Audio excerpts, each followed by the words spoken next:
This beautiful cabin is being constructed at Fruit Haven 2 on somebody's private homestead lot. It's got a clay tile roof. The little platform coming off the side here is going to be for the stairs that will go down there, but for the time being we just have this little ladder to get up.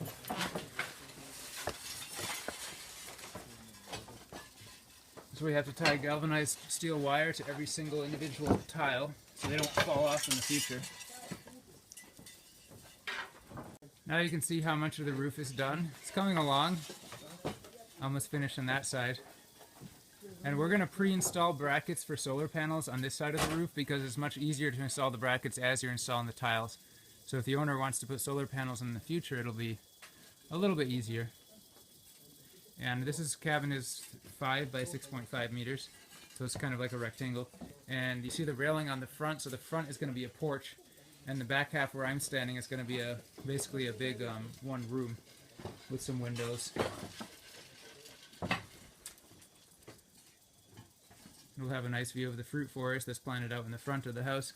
In the back it'll be a nice view of the mountains, which we can kind of see through the trees there. And we're currently planting a couple cement posts back behind the house and on the sides. Well, you can't see them because they're not in yet, but we're going to have a row of Mysore raspberry and then some yellow dragon fruit on that side. For most of the house we used dimensional hardwood lumber that was actually cut right here on this very lot. We took some trees down to make way for some fruit trees and used the wood to build the house. For the bottom part we use these beautiful nice round posts. These are also hardwood. We don't use them for the whole building because they're very big and very heavy, and they're actually kind of expensive to work with since it's more labor to attach wood to it. It takes quite a bit of work to peel them and cut them and bring them over to the site actually. But they do look really nice down here. And down here we're going to have a small compost toilet bathroom outhouse thing right in this corner. And the rest of it will be open for possible future kitchen or workshop area or whatever. And the other thing is that the floors and the walls we're waiting a bit of time to put on. First of all, the roof's not done yet, but also the wood for the walls really needs to be really dry first on the floor, so that way it doesn't shrink. Here it's not like there's not like a Home Depot where you can buy kiln dried lumber. Usually all of our lumber is ordered green, so sometimes there's a delay to wait for it to dry. Although we are kind of working on that by ordering lots of planks in advance so that they're totally dry by the time we need to use them, because there's a lot of people trying to build houses here in the last year and over the next year. So you might be asking, how much does it cost to build a house like this?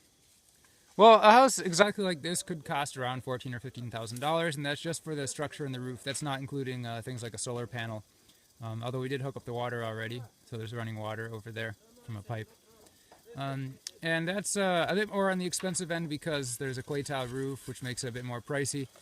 In general, if you want to know how much it would cost to build a cabin here, you should figure out how many square meters in total it is, and then multiply that by 250 and 500, and that's going to give you an approximate range. So that gives you a pretty big range.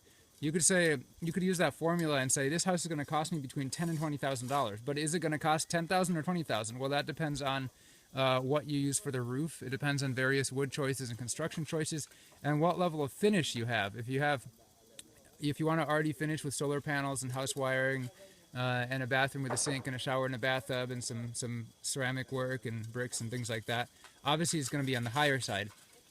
So somebody asked me about building a house the other day, and I said, okay, that's going to be between $25,000 and $40,000, which is a huge range. But then, there's so many decisions you can make about what actually to do with the house and how many amenities it's going to have at the end. So that's just a good general range between $250 and $500 per square meter. And then doing like a tiny house, like a 3x4 square meter house, remember that the price of the house goes up exponentially with the area. So somebody asked me about the price for like a 4x4 house, and then they asked me for the price for a 6x6 house, and they're like, why is it double? Well, 4 times 4 is 60, and 6x6 is 36. So actually, the house more than doubled in size. So the fact that it only doubled in price after more than doubling in size was pretty good. So that general formula can give you an idea. You can build a tiny house, like 3x4 meter cabin that's 10 by 13 feet with a couple solar panels on top and an internet, little outdoor shower, compost toilet next to it for much cheaper than this. On the other hand, you could build something way nicer than this, spend twice as much, and get like a ceramic tile floor on the bottom with a kitchen area and stuff like that. So right now it looks like we'll be finishing the roof on this in hopefully a week or two. And then we're going to start in some other houses. There's a couple more houses planned for later this year that people are wanting to do on the various lots and the different fruit havens. So we're going to have a construction-filled year, hopefully. Actually, right here, we're going to build another house in a couple weeks. The guy that's doing this one is on a tighter budget, and it's a bit smaller, and the roof's going to be a sheet metal roof, and it's going to end up being more towards the $250 a square meter, whereas having a lot of fancy stuff and amenities and really nice finishing and a solar system will bring you up to that $500 a square meter amount.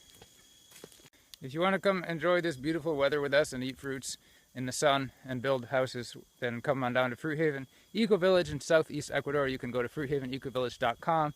You can also go to amazonfruitfestival.com and buy a ticket for our wonderful 3rd annual Amazon Fruit Festival in January, from January 17 to 23. And if you're not so frugivorous, but you still want to buy land here and you're into permaculture and natural living and sustainability, you can check out libertyhomesteads.com and see about buying land. Although we haven't put very many properties on the website at this moment, we're planning on adding more listings in the near future, since a lot of people have been asking me incessantly about that. So I guess I'll have to do it soon. Have a great day, everybody.